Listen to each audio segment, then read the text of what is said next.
رسوله الكريم أما بعد فأعوذ بالله من الشيطان الرجيم بسم الله الرحمن الرحيم قال الله تبارك وتعالى في كتاب القرآن الكريم قد جاءكم من الله نور صدق الله العليم وبلغنا رسوله النبي الأمين الكريم ونحن على ذلك لمن الشاهدين والشاكرين والحمد لله رب العالمين گنبد خزرہ میں آرام فرمانے والے آقا و مولا جناب محمد رسول اللہ صلی اللہ علیہ وسلم کی بارگاہ مقدسہ میں ہدیتاً توبتاً درود و سلام کا نظرانہ پیش کریں پڑھیں درود پاک اللہم صلی علی سیدنا مولانا محمد معدن الجود والکرم وبارک وسلم صلاة و سلام علیکہ یا رسول اللہ صلی اللہ علیہ وسلم حضرات اعلیٰ حضرت عظیم البرکت مجدد دین و ملت شاہ امام احمد رضا خان محدث ہندوستان بہت ہی اچھے انداز میں فرماتے ہیں صبح طیبہ میں ہوئی بڑھتا ہے باڑا نور کا صبح طیبہ میں ہوئی بڑھتا ہے باڑا نور کا صدقہ لینے نور کا آیا ہے تارا نور کا اور آگے فرماتے ہیں میں غدا تو بادشاہ بھر دے پیالہ نور کا میں گدا تو بادشاہ بھر دے پیالہ نور کا نور دن دونا تیرا دے ڈال صدقہ نور کا اعلیٰ حضرت پورا ایک قصیدہ نوریہ لکھا ایک شعر اور میں آپ کی گوشے گزار کر رہا ہوں جو کہ آپ کو بھی معلوم ہے تیری نسل پاک میں ہے بچہ بچہ نور کا تیری نسل پاک میں ہے بچہ بچہ نور کا یا رسول اللہ تو ہے نور تیرا سب گھرانہ نور کا تو ہے نور تیرا سب گھرانہ نور کا صبح طیبہ میں ہوئی بڑھتا ہے باڑا نور کا صدقہ لینے نور کا آیا ہے تارا نور کا میں بات بیان کر رہا تھا کہ اللہ کے رسول صلی اللہ علیہ وسلم کی ولادت کا وقت قریب ہے آخری رات ہے 12ویں شب ہے کیسے کیسے عجائبات حضرت آمنہ نے ملاحظہ فرمائے ہیں حضرت آمنہ کہتی ہیں حضرت آمنہ بیان کرتی ہیں کہ میں نے 3 جھنڈے دیکھے ہیں کل میں نے ایک روایت بیان کی تھی آج ایک اور روایت میں آپ کے گوشے گزار کر رہا ہوں حضرت آمنہ کہتی ہیں کون ہے آمنہ رسول اللہ کی امی کہتی ہیں کہ جب میرا لخت جگر اس کے دنیا میں آنے کا وقت ہو رہا تھا تو ایسا نور ظاہر ہوا تھا ایسا نور ظاہر ہوا تھا کہ جس کی روشنی سے میں نے مکے میں بیٹھ کر کے کسرا کے محلات کو دیکھ لیا تھا شام کے محلات کو دیکھ لیا تھا ارے جس کے آنے کے صدقے میں اور جس کی والدہ کی نظر کرم کا عالم یہ ہے کہ وہ مکے میں رہ کر کے ملک شام کے محلات کو دیکھ سکتی ہیں تو جب وہ نظر کرم خود فرما دے تو ہمارا عقیدہ ہے کہ ہم بھیلواڑہ والے مسلمان یہاں بیٹھ کر کے مدینہ مسجد کے اندر اپنے آقا کا میلاد کر رہے ہیں منا رہے ہیں ہمارا عقیدہ ہے یہ ایمان ہے کہ محمد رسول اللہ گنبد خضرا سے آج ہمیں ملاحظہ فرما رہے ہیں جس طرح اٹھ گئی دم میں دم آ گیا جس طرح اٹھ گئی دم میں دم آ گیا اس نافذ حکومت پہ لاکھوں سارا اعلیٰ حضرت عظیم البرکت مجدد دین و ملت آپ سے متعلق ہر جگہ آپ نے بیان فرمایا اعلیٰ حضرت کے بہت سارے اشعار ہیں جو آقا کریم صلی اللہ علیہ وسلم سے متعلق میں بیان کر رہا تھا آپ نے شام کے محلات کو دیکھ لیا اور سنیے حضرت آمنہ فرماتی ہیں رسول اللہ کی والدہ ماجدہ حضرت آمنہ کہ میں نے 3 سفید جھنڈے دیکھے ایک جھنڈا مشرق میں لگا دیا گیا ایک جھنڈا مغرب میں لگا دیا گیا دنیا کے ایک چھوڑ پر دوسرا جھنڈا دنیا کے دوسرے چھوڑ پر اور ایک جھنڈا حضرت آمنہ فرماتی ہیں خانے کعبہ کی چھت پر لگا دیا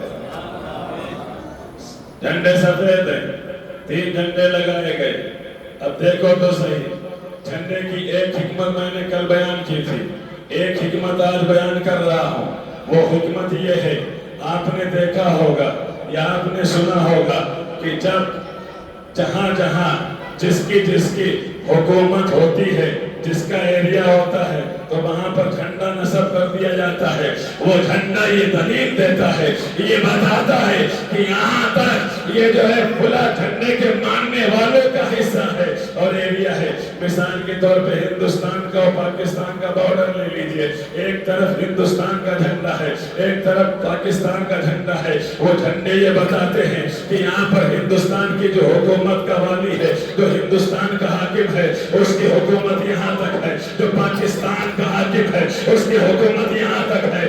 دنیا کے اندر مشرق و مغرب کعبے کی چھت کے اوپر اللہ نے جھنڈے گاڑ کر کے ارشاد فرما دیا تھا، اے دنیا والوں، ابھی تک جس کی حکومت چلی ابھی تک جو آیا، لیکن آج سے حکومت کسی کی نہیں بلکہ میرے محبوب محمد رسول اللہ کی چلے گی۔ اسی لیے اعلیٰ حضرت کے بھائی علامہ حسن کہتے ہیں، اللہ اللہ شیطان جلالت تیری، فرش کیا عرش پہ جاری ہے حکومت تیری، تخت بھی ان کا، تاج بھی ان کا، دونوں راہ میں راج بھی ان کا۔ اور آگے اللہ حضرت فرماتے ہیں، نعرہ لگا تو پورا لگا مجھے بھی تکبیر، اے رسالت، دیکھو ہمارے نبی کی شان، دیکھو ہمارے نبی کی شان۔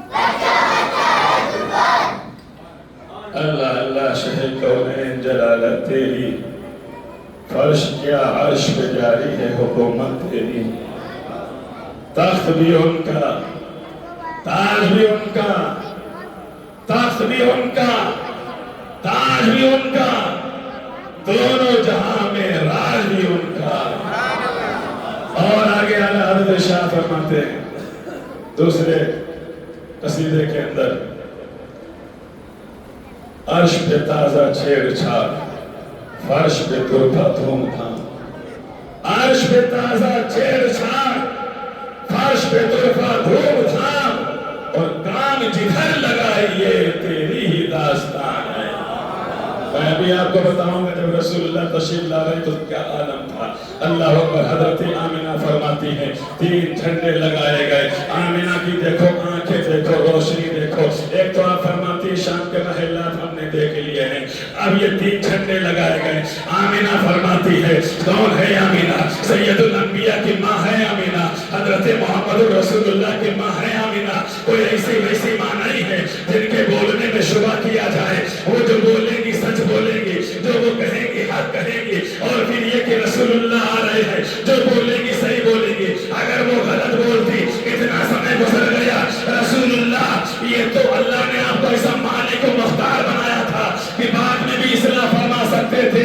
گویا کہ رسول اللہ کی ماں نے فرمایا کہ مشرق میں جھنڈا دیکھا، مغرب میں جھنڈا دیکھا۔ ارے جب اس خالق کائنات کے محبوب کی ماں کی نگاہ کا عالم یہ ہو کہ وہ پیدائش رسول کے وقت مشرق و مغرب تک اپنی آنکھوں سے دیکھ سکتی ہے، تو ذرا اس شخصیت کے نظروں کا عالم کیا ہوگا جو کہ امام الانبیاء بنا کر کے بھیجا گیا ہے۔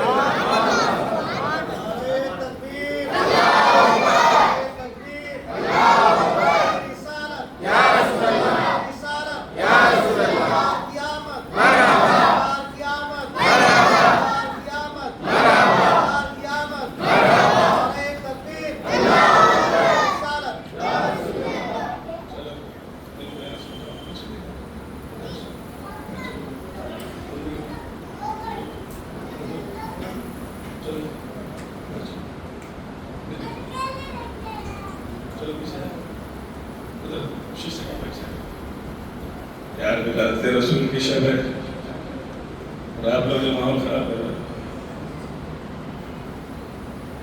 جو بولیں گا اس کو اٹھا دیں گے، چنچا سمجھو تو روشنی پڑی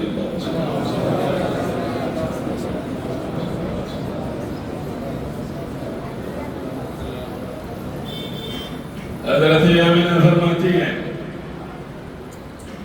رأیت نجوما تدنو من السماء إلى الأرض تدنو إلى الأرض، جس کا مفہوم ہے کہ میں نے ولادت رسول کے رات میں دیکھا کہ آسمان کے ستارے اتنے قریب ہو گئے ہمارے گھر پہ، ایسا لگ رہا تھا جیسے کہ وہ زمین پہ گر جائیں۔ کون کہہ رہا ہے؟ حضرت آمینہ۔ میں نے عالم تصور میں پوچھا تھا اے آسمان کے ستاروں، تمہارا مقام تو آسمان ہے، تمہاری جگہ تو آسمان ہے، تمہارا گھر تو آسمان ہے، ارے ولادت رسول کے وقت تم آمینہ کے یہاں کیا کرنے گئے تھے؟ ارے مکے میں کیوں چلے گئے تھے؟ آمینہ کے گھر کیوں پہنچے تھے؟ ستاروں نے عالم تصور میں جواب دیا، ارے جب محمد رسول اللہ اوپر تھے تو ہم آپ کا صدقہ اوپر ہی سے لیتے رہے، اور جب آمینہ کے گھر آ گئے تو ہم اپنی جگہ چھوڑ کر کے آمینہ کے یہاں محمد رسول اللہ کا صدقے کی خیرات لینے چلے آئے۔ اب بتاؤ تو صحیح، یہ جو ہم کمکمے لگاتے ہیں ستارے، یہ کمکمے لگاتے ہیں، ٹمٹمے لگاتے ہیں، یہ جھالرے لگاتے ہیں، روشنی کرتے ہیں، کچھ لوگ اعتراض کرتے ہیں یہ سب کیا ہے؟ بدعت ہے، خرافات ہے۔ یہ بدعت اور خرافات نہیں ہے بلکہ یہ اللہ کی سنت ہے، اور یہ کام سب سے پہلے اللہ نے کیا۔ کیسے؟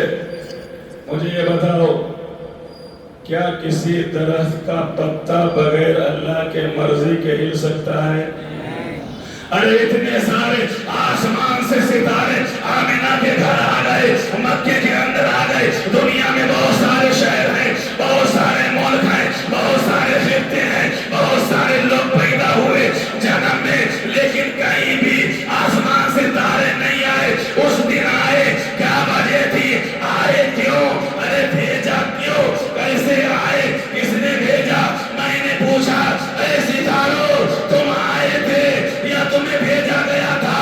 تو عالم تصور میں جواب دیا، ارے اس وقت روشنی کرنے کے لیے، ارے ابو جہل کیا روشنی کرتا، اتبا روشنی کرتا، شیبہ روشنی کرتا، ارے یہ تو سب مشرک تھے، یہ تو سب کافر تھے، یہ تو سب دشمن تھے، بنا دشمن کیسے روشنی کرتا؟ بنا کوئی جو ہے دشمن رسول کیسے ساری چیزوں کی جو ہے وہ تیاری کرتا؟ تو پھر کیا کرنا پڑا؟ اللہ ہی کو روشنی کرنی پڑی، اللہ ہی کو جو ہے سارے انتظامات کرنے پڑے۔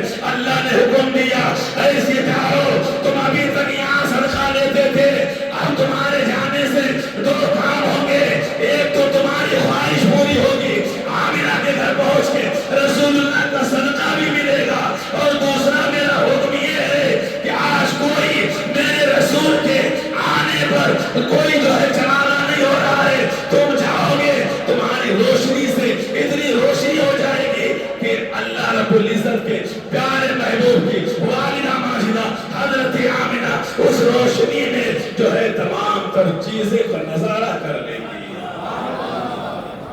اب بتاؤ یہ ستارے کس کے حکم سے آئے تھے؟ اللہ کے حکم سے۔ اب اگر ہم کہہ رہے ہیں اچھا ستارے کیوں آئے تھے، تارے کیوں آئے تھے؟ تاکہ روشنی ہو جائے۔ اب روشنی ہو جائے ٹھیک، اب اگر اس وقت کو یہ کہتا ہے مقصد ہمارا ہے روشنی کرنا، اب اگر ہم روشنی کی چیزیں لگاتے ہیں، اگر کوئی کہتا ہے کہ یہ شرک، یہ بدعت، تو پھر اس کا حکم ہمارے اوپر نہیں لگ رہا، اس کا فتویٰ ہمارے اوپر نہیں، بلکہ وہ اللہ کے اوپر اس کا حکم، فتویٰ اس کے اوپر۔ اب ظاہر سی بات ہے جو اللہ کے اوپر حکم لگائے تو وہ کتنا بڑا جلیل القلب انسان ہوگا، کتنا بڑا بدبخت ہوگا۔ حضرت آمینہ فرماتی ہیں میرے پیارے آقا جناب محمد رسول اللہ صلی اللہ علیہ وسلم جس رات آنے کو تھے، اس رات میں نے دیکھا کہ میرا گھر اندر کی جانب سے جنت کی حوروں سے بھرا ہوا ہے، اور باہر کی جانب سیرت رسول بتاتی ہے کہ تمام فرشتے موجود ہیں اور صلاۃ و سلام کے ترانے پڑھ رہے ہیں. جب وقت ولادت آیا صبح صادق کا، آمنہ کہتی ہے کہ جو ہلکی ہلکی آواز آ رہی تھی وہ آواز میں نے سنی کہ بالکل کھلی ہوئی اور صاف صاف میرے کانوں تک آواز آ رہی تھی. کون سی آواز تھی؟ آواز یہ تھی، اے محبوب سبحانی، اب آ بھی جاؤ، اب وقت ولادت قریب ہے، اب تشریف لے بھی آؤ. بیوائیں انتظار کر رہی ہیں، یتیم انتظار کر رہے ہیں، مظلوم کی آہیں انتظار کر رہی ہیں. بے کسوں کے کس، بے بسوں کے بس آقا جناب محمد الرسول اللہ کی ولادت قریب ہے. آپ صلی اللہ علیہ وسلم کا ظہور ہونے والا ہے. حضرت آمنہ فرماتی ہیں یہ آوازیں آ رہی ہیں. میں نے تاریخ پڑھی، میں نے اس میں دیکھا کہ آخر یہ کون تھے آواز والے، یہ کون تھے نغمے پڑھنے والے. سلام ہو فخر موجودات انسانی، سلام ہو یا امام الانبیاء، سلام ہو یا محمد الرسول اللہ، سلام ہو یا آدم کے آقا، سلام ہو نوح کے آقا، سلام ہو ابراہیم خلیل اللہ کے آقا. سلامی پیش کی جا رہی ہے.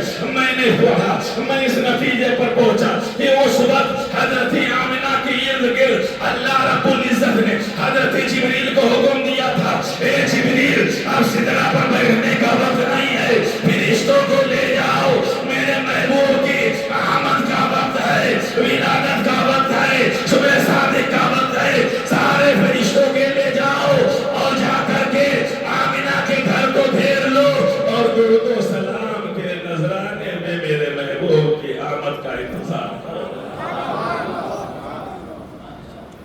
اللہ اکبر.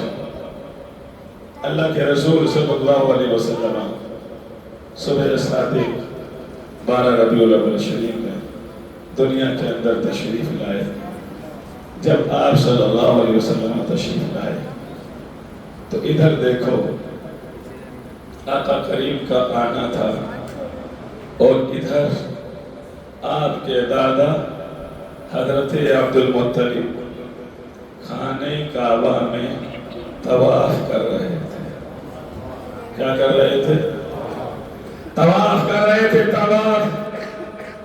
حضرت عبد المطلب نے اپنے ماتھے کی نگاہوں سے دیکھا کہ خانہ کعبہ جھکا، خانہ کعبہ جھکا. حضرت عبد المطلب سوچ میں پڑ گئے کہ نہ کوئی طوفان ہے. عام طور سے جب کوئی بلڈنگ ہلتی ہے یا گرتی ہے تو یا تو زلزلے کی وجہ سے، یا تو زوردار بارش کی وجہ سے، یا تو زوردار طوفان و ہوا کی وجہ سے. حضرت عبد المطلب سوچ میں پڑ گئے، یا اللہ یہ ماجرا کیا ہے؟ یہاں نہ جانے کتنے سالوں سے میں نے اس گھر کا طواف کیا ہے، کر رہا ہوں، لیکن آج تک ایسی کیفیت نظر نہ آئی ہے. کبھی میں نے خانہ کعبہ کو ایسا وجد کرتے ہوئے نہیں دیکھا ہے، جھکتے ہوئے نہیں دیکھا ہے. نہ کوئی بارش چلی ہے، نہ کوئی طوفان آیا ہے، نہ کوئی موسلادھار بارش گری ہے. وجہ کیا ہے؟ حضرت عبد المطلب سمجھ گئے. آخرکار دیکھا کہ کیا معاملہ ہے، اتنا تو سب کچھ ہوا. پھر حضرت عبد المطلب نے غور کیا یہ جھکا کس سمت ہے، تو آپ اس جگہ پر ٹھہرے. آپ کا دماغ اس جگہ پر ٹھہرا کہ یہ ادھر بھی نہیں ادھر بھی نہیں ہے، یہ تو اسی جانب جھکا ہے جس جانب آمنہ کا گھر ہے. عبد المطلب سمجھ گئے، عبد المطلب سمجھ گئے آمنہ کے یہاں میرے لگتے جگر عبداللہ کا بیٹا، میرا پوتا لگتا ہے آ گیا. اللہ اکبر. یہ جو خانہ کعبہ کا معاملہ تھا اسی کو اعلیٰ حضرت نے اپنے قلم کے ذریعے ایک شعر کے اندر بند کر لیا. وہ کون سا شعر ہے؟ جن کے سجدے کو محراب کعبہ جھوکی. اعلیٰ حضرت فرماتے ہیں جن کے سجدے کو محراب کعبہ جھوکی ان بھووں کی لطافت پہ لاکھوں سلام. یہ کب ہوا؟ اعلیٰ حضرت نے اس شعر کے ذریعے اس واقعے کے اوپر سچائی کی مہر لگا دی ہے، سچائی کی خدمت لگاتی ہے. اعلیٰ حضرت ایک مجدد کا نام ہے, ایک مفسر کا نام ہے, ایک محدث کا نام ہے, ایک محقق کا نام ہے, ایک مفکر کا نام ہے, ایک مفتی کا نام ہے. اعلیٰ حضرت اس ذات کا نام ہے جو کبھی کسی سے بھی سمجھوتا نہیں کرتا ہے. جب نان پارا گئے تھے تو نان پارا میں کسی نے کہا تھا ارے نان پارا کے والی کا ذرا تو تعریف کر دو, تو اعلیٰ حضرت نے کہا تھا کہ ایسا نہیں ہو سکتا ہے. ارے میں دنیا دار کا, میں دنیا والے کا نغمہ خور نہیں ہوں, میں دنیا والے کی نعت نہیں کہتا ہوں. ارے احمد رضا کی زبان جب کھلتی ہے, یہ احمد رضا کا جب قلم چلتا ہے تو صرف اور صرف مدینے کے مالک و مختار کی شان میں چلتا ہے. اعلیٰ حضرت عظیم البرکت نے کہا جن کے سجدے کو محراب کعبہ جھکی, سجدہ جھکا تھا. کیوں جھکا تھا؟ کیونکہ آمنہ کے یہاں محمد الرسول اللہ آ گئے تھے. آمنہ فرماتی ہے میرا لال, میرا لگتے جگر, میرا شہزادہ جیسے دنیا کے اندر آیا تھا, کچھ بھی نہ کیا تھا, فوراً آیا, پیشانی کو سجدے میں رکھا. ارے جب سجدے میں رکھا تھا تو اسی منظر کو اعلیٰ حضرت نے ادھر پیشانی میں, اللہ کے رسول نے سجدے میں پیشانی کو رکھا, ادھر سجدہ کیا رسول اللہ نے, اور ادھر اس سجدے کو کھانے کعبہ نے جھک کر کی سلامی پیش کرنے لگا. اسی منظر کو اعلیٰ حضرت نے اس شعر کے اندر جو ہے قلم بند کیا, جن کے سجدے کو محراب کعبہ جھکی ان بھووں کی لطافت پہ لاکھوں سلام. اے تکبیر, اے رسالت, ایک ہمارے نبی کی شان, ایک ہمارے نبی کی شان. حضرت آمنہ رضی اللہ تعالیٰ عنہ کے یہاں اللہ کے رسول کی ولادت ہوئی. عبد المطلب آئے, پوچھا بیٹی کیا بات ہے, تیرے گھر کے اندر بڑی رونق ہے, بڑا نور پھیلا ہوا ہے. اس سے پہلے نہ جانے کتنی مرتبہ آیا اور گیا, لیکن ایسا نور, ایسی روشنی, ایسی خوشبو عبد المطلب نے نہ دیکھی نہ سونگی. وجہ کیا ہے؟ آواز آئی بابا جان آپ کا پوتا تشریف لایا. یتیموں کا خیرن ہار تشریف لایا ہے, بیواؤں کا سہارا تشریف لایا ہے, یتیموں کا مالا آیا ہے, مظلوموں کا سہارا آیا ہے. اے بابا جان اب آج سے یتیموں کی آہیں بند ہو جائیں گی, مظلوموں پر ظلم نہیں ہوگا, بے سہاروں کا سہارا آ گیا ہے. گویا کائنات کے ذرے ذرے نے کہا تھا, یتیموں نے کہا تھا ہمارا سہارا آ گیا ہے, بیواؤں نے کہا تھا ہمارا سہارا آ گیا ہے, مظلوموں نے کہا تھا اب ہمارا سہارا آ گیا ہے. گویا دنیا کے پوری کائنات کے چپے چپے نے کہا تھا, ذرے ذرے نے کہا تھا کہ اب ہمارا سہارا بن کر کے آ گئے. وَمَا أَرْسَلْنَاكَ إِلَّا رَحْمَةً لِلْعَالَمِينَ, اے محبوب ہم نے آپ کو تمام جہانوں کے لیے رحمت بنا کر کے بھیجا. حضرت عبد المطلب کہتے ہیں بیٹی آمنہ اپنے لگتے جگر کے بارے میں بتاؤ کیسا ہے. ابھی پردے ہی میں, ابھی آقا کو دیکھا نہیں ہے, ابھی عبد المطلب نے لیا نہیں ہے. اللہ اکبر. حضرت آمنہ کہتی ہے اے بابا جان جب میرا لگتے جگر آیا اور آنے کے بعد میں پہلے سجدہ کیا اور سجدے کے لیے 3 چیزیں ضروری ہیں. زمین کا پاک ہونا, جسم کا پاک ہونا, کپڑے کا پاک ہونا.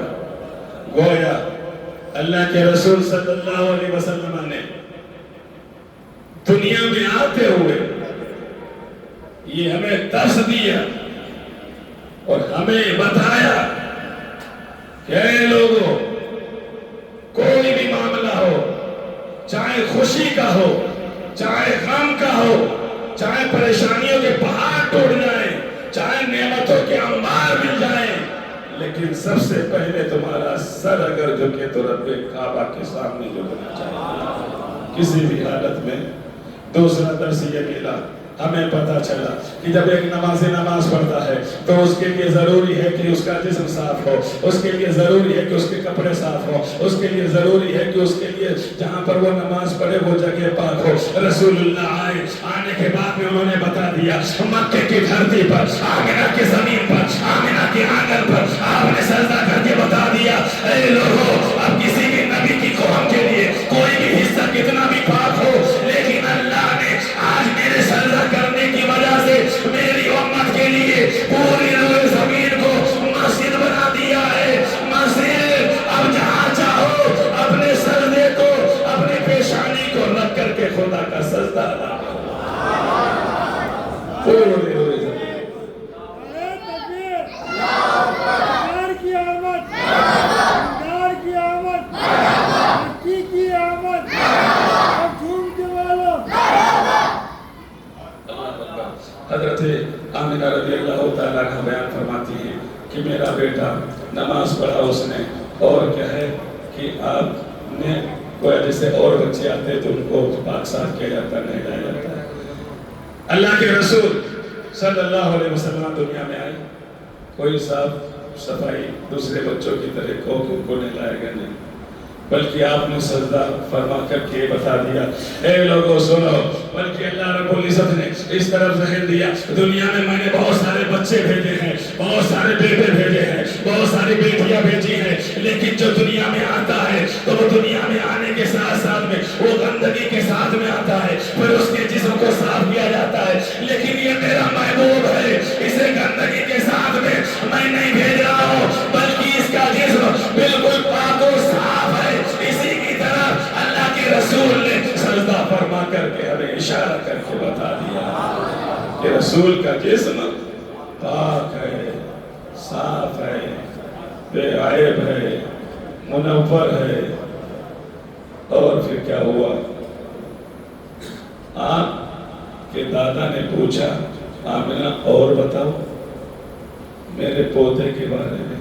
حضرت آمنہ کہتی ہیں، بابا جان عبداللہ کا لخت جگر جب پیدا ہوا تو گویا کہ اس کے سر کے اوپر کنگھی کی ہوئی تھی، اس کے بال سنورے ہوئے تھے، آنکھوں میں سرما کیا ہوا تھا، اور سب سے بڑی بات تو یہ ہے دنیا میں ہر انسان کا بچہ آتا ہے، وہ آنے کے بعد میں 7 دن میں اس کا ختنہ کیا جاتا ہے، یا تو 1 سال کے بعد میں یا تو 2 سال کے بعد میں، لیکن اے عبدالمطلب میرا لخت جگر وہ ہے کہ اللہ نے اسے ختنہ شدہ پیدا فرمایا۔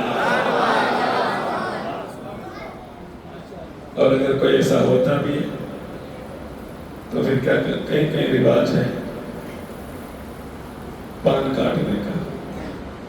اگر ختنے کا مسئلہ نہیں ہے تب بھی لوگ کیا کرتے ہیں، اس سنت کو ادا کرنے کے لیے پان کاٹتے ہیں تاکہ سنت پر عمل ہو جائے۔ یہ خیر الگ الگ ہے، ہمارے علاقے میں اس چیز کا ہے کہ بہت سارے بچے پیدا ہوتے ہیں تو ان کی مسلمانی ہوتی، ختنہ ہوتا ہے، اور کچھ بچے ایسے ہوتے ہیں جن کا حصہ صاف ہوتا ہے، کھلا ہوا ہوتا ہے، تو پھر اگر وہ صحیح ہے تو پھر اب چونکہ ختنہ کرنے کی ضرورت ہے نہیں، تو پھر اب کیا کرتے ہیں، پان کاٹ کر کے اس کو سنت ادا کرتے ہیں۔ حضرت حلیمہ، حضرت آمنہ رضی اللہ تعالیٰ عنہ بیان فرماتی جا رہی ہے، حضرت عبدالمطلب اپنے لخت جگر کے بارے میں سنتے جا رہے ہیں۔ پھر کیا ہوا؟ حضرت آمنہ سے حضرت عبدالمطلب نے کہا، اے آمنہ اب مجھے ذرا یہ بھی تو بتاتی چلو، اس بچے کا تم نے نام کیا سوچا ہے؟ اللہ اکبر! حضرت عبدالمطلب نے جب یہ پوچھا تھا تو آمنہ نے کہا تھا، اے بابا جان میرے دل و دماغ میں ایک نام چل رہا ہے، کون سا نام ہے؟ حضرت آمنہ کہتی ہے، میں یہ چاہتی ہوں، میرا دل یہ کہتا ہے، میرا دماغ یہ کہتا ہے کہ اس بچے کا نہ ہو تو محمد نام رکھ دیا جائے۔ حضرت عبدالمطلب کہتے ہیں، یہی نام تو میرے ذہن میں گردش کر رہا ہے۔ مفسرین بیان کرتے ہیں کہ اللہ نے حضرت آمنہ اور حضرت عبدالمطلب کے دل و دماغ پر یہ بات ڈال دی کہ میرے محبوب کا نام محمد رکھا گیا۔ اللہ اکبر! ہے محمد؟ کون ہے محمد؟ محمد اس کو کہتے ہیں جس کی خوب زیادہ تعریف کی جائے، سب تعریف کریں۔ اب اس بات کو سمجھو، محمد وہ ہے جس کی تعریف آسمان والے بھی کریں، محمد وہ ہے جس کی تعریف عرش والے بھی کریں، محمد وہ ہے جس کی تعریف حضرت جبریل امی بھی کرے، محمد وہ ہے جس کی تعریف حضرت آدم صفی اللہ بھی کرے، حضرت ابراہیم خلیل اللہ بھی کرے، حضرت اسماعیل ذبیح اللہ بھی کرے، حضرت عیسیٰ روح اللہ بھی کرے۔ ارے یہی پر بس نہیں کائنات کا چپا چپا کرے، بلکہ رب کائنات خالق کائنات بھی اس ذات کی تعریف کرے جس ذات کو محمد الرسول اللہ کہتے ہیں۔ نام رکھ دیا گیا محمد۔ اب جو صبح کے وقت میں صحنہ آمینہ کے یہاں بہت ساری چیزیں وقوع پذیر ہوئی، بڑے بڑے خوبصورت آواز والے، بڑے بڑے رنگ برنگے پرندے حضرت آمینہ کے گھر کے اندر صحن میں آئے۔ آمینہ کہتی ہے میں نے کبھی ایسے پرندے نہیں دیکھے تھے، آمینہ کہتی ہے میں نے کبھی ایسی ان کی آواز نہیں سنی تھی۔ آمینہ کہتی ہے ان پرندوں کو دیکھ کر کے سکون مل رہا تھا، ان پرندوں کے رنگ کو دیکھ کر کے آنکھیں بھر رہی تھی، ان پرندوں کے نغمے عجیب قسم کی تھے۔ میں نے تاریخ کا مطالعہ کیا، میں اس نتیجے پر پہنچا کہ اللہ رب العزت نے حضرت آمینہ کے گھر میں ولادت رسول کے بعد جہاں جنت کی حوریں بھی تھی، جہاں جنت کے فرشتے بھی تھے، وہیں پر اللہ رب العزت نے جنت کے باغات میں گھومنے اور ٹہلنے پھرنے والے جتنے پرندے تھے اللہ نے اپنے محبوب کی ولادت کے وقت میں حضرت آمینہ کے گھر میں سب کو بھیج دیا تھا۔ گویا سب جنت سے سلامی دینے کے لیے اللہ کے رسول صلی اللہ علیہ وسلم کو حضرت آمینہ کے یہاں آئے تھے۔ اللہ اکبر۔ حضرت آمینہ نے بہت ساری باتیں بتائیں، ان میں سے میں نے آپ حضرات کے سامنے چند پیش کی ہے، اور پھر میں آپ کو بتاؤں کہ حضرت آمینہ رضی اللہ تعالیٰ عنہ اب یہ سوچ رہی تھی کہ اس بچے کو، یہ میرا لگتے جگر ہے جو کہ بہت ہی عظیم خوبیوں کا مالک ہے، اس کی صحت صحیح رہے، اس کی جو ہے صحت و تندرستی سلامت رہے۔ پھر کیا ہوا، اہل عرب کا یہ معمول تھا کہ جب بھی بچہ پیدا ہوتا تھا شہر کے اندر تو پھر وہ دیہات کے اندر بھیج دیا کرتے تھے تاکہ دیہات کی آب و ہوا اس کے جسم کو لگے اور اس کو تندرست و توانائی حاصل ہو۔ حضرت آمینہ رضی اللہ تعالیٰ عنہ نے خبر بھجوائی اور بہت ساری چیزیں یہاں پر ہوئیں جو کہ میں وقت مختصر کی وجہ سے بیان نہیں کر رہا ہوں۔ گویا کہ اختصار کے ساتھ یہ سنیے، حضرت آمینہ رضی اللہ تعالیٰ عنہ کو ایک دائی کا انتظار ہونے لگا کہ وہ آئے اور بچے کو لے جائے، گاؤں میں لے جائے، اپنے پاس رکھے، دودھ پلائے، آب و ہوا گاؤں کی رہے گی، میرا جو ہے لگتے جگر اچھا ہوگا، تندرست ہوگا۔ پھر کیا تھا، آپ نے سنا حضرت آمینہ رضی اللہ تعالیٰ عنہ کے یہاں بہت ساری عورتیں آئیں، لیکن حضرت آمینہ کے اس لگتے جگر کو یتیم سمجھ کر کے سب نے ٹھکرا دیا تھا۔ افسوس، تاریخ یہ کہتی ہے اور کتابوں میں لکھا، لیکن میں یہ کہتا ہوں کہ ان عورتوں نے نہیں ٹھکرایا تھا بلکہ محمد الرسول اللہ نے ٹھکرا دیا تھا۔ اللہ نے بھی نہیں چاہا کہ کوئی ایسی ویسی دائی آئے اور میرے محبوب کو اپنے پاس رکھے۔ اللہ نے تمام دائیوں میں حضرت حلیمہ کو منتخب فرمایا تھا۔ پھر کیا ہوا، حضرت حلیمہ گئی تھی۔ اب میں یہاں پر آپ کو کیا بتاؤں، حضرت حلیمہ اور سرکار صلی اللہ علیہ وسلم کی ولادت کے وقت میں اتنی قید سالی پڑ گئی تھی، اتنی قید سالی تھی کہ درخت پورے، آپ دیکھ لیجئے مکے سے لے کر کے قرب و جبار مضافات کے علاقے میں کہیں بھی درخت کے اوپر